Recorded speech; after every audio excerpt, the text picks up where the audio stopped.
Good morning madam.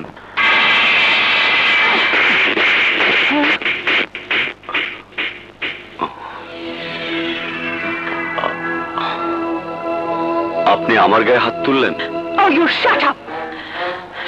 যদি আপনি আমার কোম্পানি সবচেয়ে পুরনো কর্মচারীদের একজন না হতেন তাহলে এতক্ষণে আপনার হাতে হাত করা থাকতো আর আপনার স্থান হতো পুলিশি হাজতে। কি? Yes mister Siddique, yes. কি ভেবেছেন আপনি আমার অগোচর আমার ফ্যাক্টরির টনকে টন মাল রাতের আধারে আপনার নিজস্ব গোডাউনে নিয়ে যাবেন আর আমি টের পাবো না?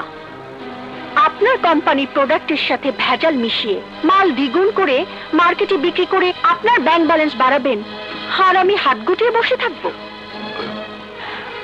আমার বাবা তিল তিল করে মার্কেটে যে সুনাম কামিয়েছিলেন আপনার কারণে সেই সুনাম নষ্ট হবে আর আমি কিছুই করব না?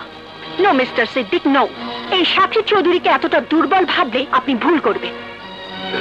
সুযোগ দিচ্ছি, আর বিকেলের মধ্যে যদি আপনি আমার ক্ষতি পুষিয়ে দিতে পারেন তাহলে আমি আপনার বিরুদ্ধে কোনো মামলা মোকদ্দমা করব না।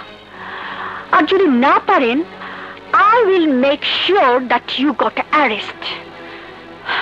Now leave. এই মুহূর্তে আমার চোখের সামনে থেকে বেরিয়ে যান। Go! কাজটা আপনি ভালো করলেন না, খুব খারাপ কাজ করলেন, খুব খারাপ। Gentlemen, now go to work.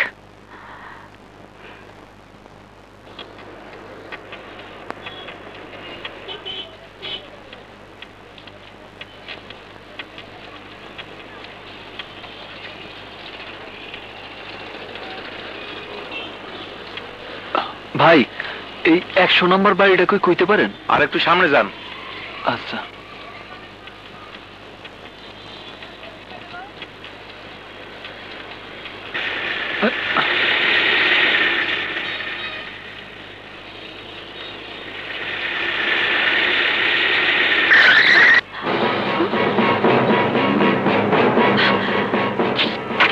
নেমে আয়,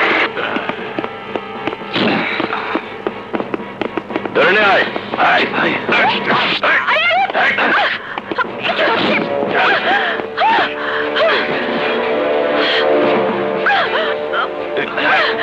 সিদ্দিক, তোর এত বড় সাহস, তুই আমাকে শেষ করলে?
বাবা, এটা ধরেন তো।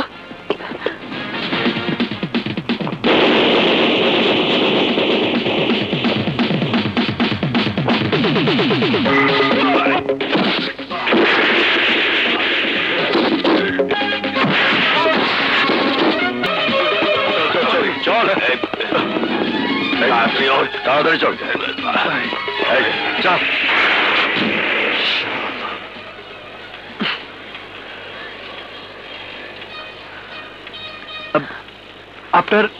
আপনার কোথাও লাগে নাই তো? না, কিন্তু সময় মতো তুমি না এলে কি যে হতো বলা যাচ্ছে না। But do I know you? আমি কি তোমাকে চিনি? না, কারো সাথে পরিচয় না থাকলে যে কারো বিপদে আগে আসা যাইব না এমন তো কোনো কথা নাই। একটা মাইয়া মানুষে এতগুলা লোক মিলা মারতেছে আর আমি তা দেখে চুপচাপ দাঁড়িয়ে থাকবো? আশ্চর্য, চিনো না, জানো না, তারপর আমার জীবন বাঁচিয়েছ। এই যুগে এমন মানুষ এখনো আছে। এসো আমার সাথে, এসো, আমার মার সাথে তোমার পরিচয় করিয়ে দেব। আরে না না, আমার সময় নাই। এই ব্যাগটা এই ব্যাগের মালিকের কাছে ফিরায় না দেওয়া পর্যন্ত আমার শান্তি নাই। কার ব্যাগ এটা? চোরের হাত থেকে উদ্ধার করছি। রাস্তার ভেতর থেকে চোর চুরি করে নিয়ে পালাইতেছিল, তার হাত থেকে উদ্ধার করার পর গাড়িটার খুঁজে পাই নাই, কিন্তু ব্যাগের মধ্যে পাইছি এই ঠিকানাটা। দেখেন তো এই ঠিকানাটা কইতে পারেন কিনা? ওহ মাই গড, এটা তো আমার বিজনেস কার্ড। কি?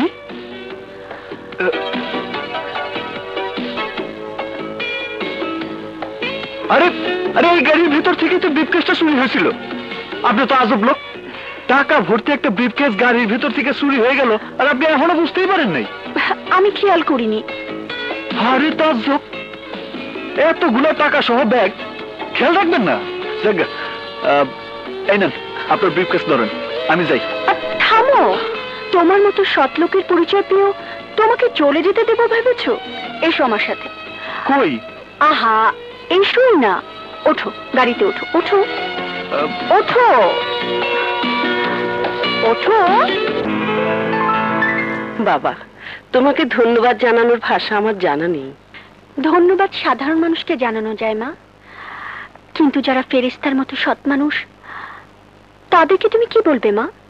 তুমি জানো মা, আমার গাড়ি থেকে চুরি যাওয়া এই 20 লক্ষ টাকার ব্রিফকেস আজ শিমুল উদ্ধার করে নিয়ে এসেছে। তাই নাকি? বাবা, আল্লাহ তোমাকে নির্ঘাত ফেরেশতা বানিয়ে পাঠিয়েছেন। ফেরেশতা না খালাম্মা, আমি সাধারণ মানুষ, আমার পক্ষে যতটুকু করা সম্ভব হয়েছে আমি করছি।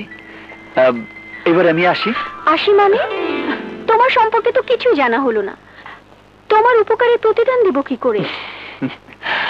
প্রতিদানের আশায় যারা উপকার করে আমি তাগো দলে না।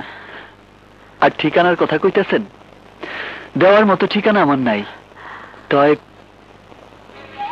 একটা ঠিকানা ছিল, কিন্তু সেইখান থেকেও আমি বিতাড়িত। বিতাড়িত কেন? টাকা চুরির দায়ে। টাকা চুরির দায়? ঠাট্টা করছো?